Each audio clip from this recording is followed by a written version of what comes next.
বন্ধুরা, শেষ পাতে আমরা মিষ্টি দই খেতে কে না ভালোবাসি। আর সেটা যদি হয় আম দই, তাহলে তো কথাই নেই। হ্যাঁ, তোমরা ঠিকই ধরেছ। আজকে তোমাদের সঙ্গে আমি শেয়ার করতে চলেছি আমের মিষ্টি দই। বাই দ্য ওয়ে, আমি দীপালি। তোমরা দেখছো তোমাদের চ্যানেল মায়ের আদরে রান্না।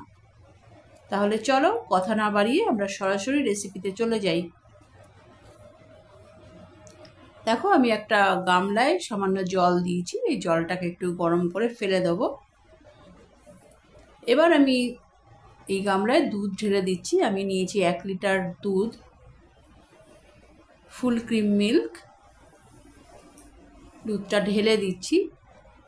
তোমরা রেসিপিটি দেখতে দেখতে চ্যানেলে যারা নতুন এসছো তারা চ্যানেলটিকে সাবস্ক্রাইব করে বেল আইকনটি প্রেস করে রাখো, যেন পরবর্তী নোটিফিকেশন সবার আগে তোমার কাছে পৌঁছায়। দেখো, আমাদের দুধ ঢালা হয়ে গেছে। দুধটা সামান্য একটু গরম হলে আমি এখানে দিয়ে দিচ্ছি 100 গ্রাম গুঁড়ো দুধ। দুধটাকে আমরা এখন নাড়বো না। এই দুধটা মেল্ট হয়ে যাওয়ার পরে আমরা এবার নেড়ে দেব, তাহলে কোনো দলা পাকিয়ে যাবে না দুধটা। দেখো, দুধটা পুরো মেল্ট হয়ে গেছে। এবার এর মধ্যে দিয়ে দিচ্ছি আমি জাফরান। এখানে আমি কোনো আর্টিফিশিয়াল কালার ব্যবহার করব না। জাফরান এবং আমে যা কালার আসবে সেটাতেই কালার হবে। তো এবার আমি নিয়ে নিয়েছি পাকা দুটো আম। দুধটা আমাদের ফুটতে থাকুক। আমি লো ফ্লেমে রেখে দিয়েছি, দুধটা ফুটুক। এবার আমরা আমটা রেডি করে নিচ্ছি। আমি দুটো পাকা আম নিয়েছি। আম দুটো খুবই মিষ্টি।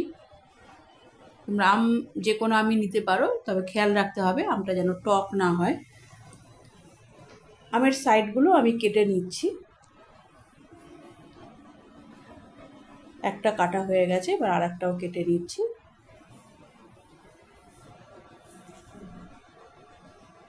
তোমরা রেসিপিটি অবশ্যই ট্রাই করবে। দুর্দান্ত স্বাদের এই রেসিপি। যারা দই প্রেমী মানুষ আছো তারা অবশ্যই ট্রাই করবে।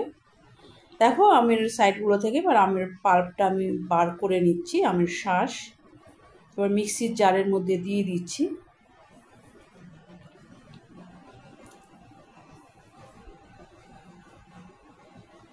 আমাদের সবগুলো সাইড দেওয়া হয়ে গেছে। এবার আটির খোসাটা ছাড়িয়ে এবার আটি থেকে পাল্পগুলো আমি হাত দিয়ে চিপে এভাবে বার করে নেব।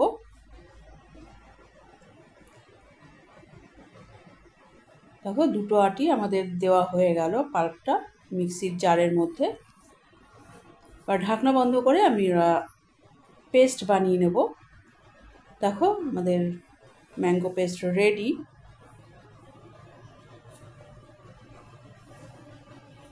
এবার আমি একটা ছাঁকনির মধ্যে টক দই নিয়ে নিচ্ছি 100 গ্রাম। এটা আমি জলটা ঝরানোর জন্য রেখে দিলাম। দেখো, আমাদের দুধটা ফুটে অনেকটা ঘন হয়ে এসছে। দুধের কালারটাও চেঞ্জ হয়ে গেছে, দেখছো। এবার আমি চিনি দিয়ে দেবো এর মধ্যে। আমি টোটাল এখানে 5 চামচ চিনি দিয়ে দিচ্ছি।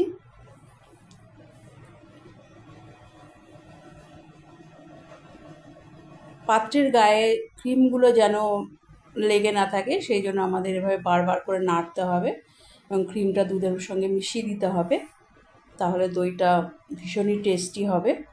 এবার এর মধ্যে আমি 3টে এলাচ ছাড়িয়ে দিয়ে দিচ্ছি। দেখো, দুধটা ফুটে গেছে। এবার আমি এলাচ দিয়ে দিলাম এর মধ্যে।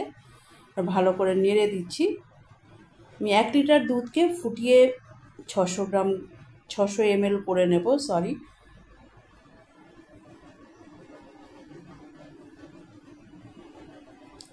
দুধটা অনেকটাই থিক হয়ে এসছে, তোমরা দেখতে পাচ্ছ। কালারটাও চেঞ্জ হয়ে যাচ্ছে আস্তে আস্তে।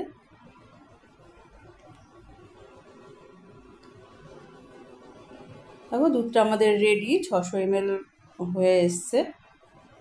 এবার আমি দুধটাকে নামিয়ে নেব। এবার আমি একটা ননস্টিক প্যানের মধ্যে আমের পাল্পটাকে দিয়ে দিলাম গ্যাসের ওপরে। এবার আমের পাল্পটাকে আমি 2-3 মিনিট এভাবে নাড়াচাড়া করে নেব। এক্সট্রা জল যেটা আছে সেটাকে কমিয়ে নেব এভাবে নাড়াচাড়া করে।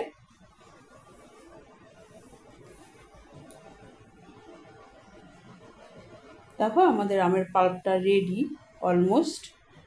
জল অনেকটাই কমে গেছে, ঘন হয়ে গেছে আমের পাল্পটা।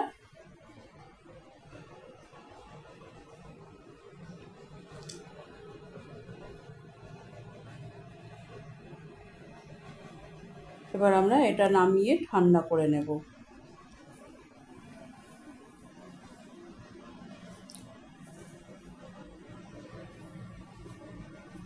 আমাদের রেডি আমের পাল্প। দেখো আমাদের টক দই থেকে এক্সট্রা জল সামান্য বেরিয়েছে, তো সেটা আমরা বার করে দিয়ে বাটিটা পরিষ্কার করে নিয়েছি। এর মধ্যে আমি টক দইটা ভালো করে ফেটিয়ে নিচ্ছি ব্লেন্ডার দিয়ে।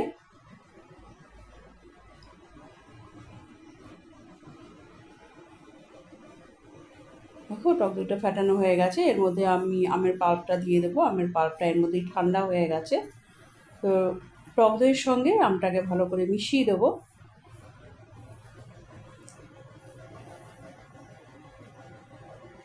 দেখো আমাদের মেশানো হয়ে গেছে। এদিকে দুধও আমাদের অলমোস্ট ঠান্ডা হয়ে গেছে। দেখো কালারটাও খুব সুন্দর এসছে।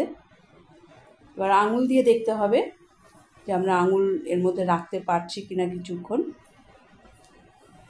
ঈষদুষ্ণ গরম দুধের মধ্যে আমি এই মিশ্রণটা মিশিয়ে দিচ্ছি, টক দই এবং আমের পাল্পের মিশ্রণটা। এবার ভালো করে এটাকে ফেটিয়ে নিতে হবে। ভালো করে মিশিয়ে দিচ্ছি দুধের সঙ্গে। দেখো আমাদের মেশানো হয়ে গেছে। এবার আমি 4টে বাটি নিয়েছি, তার মধ্যে ঢেলে দিচ্ছি।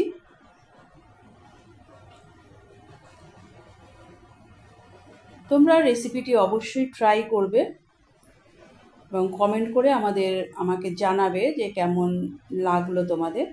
দেখো একটা আমাদের এক্সট্রা হয়েছে দুধ, আমি আরেকটি অন্য বাটিতে ঢেলে দিলাম। এবার আমরা ঢেকে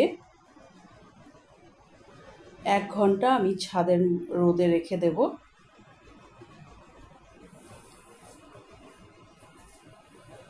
দেখো আমি ছাদে চলে এসেছি। এটা আমার বাড়ির লেবু গাছ।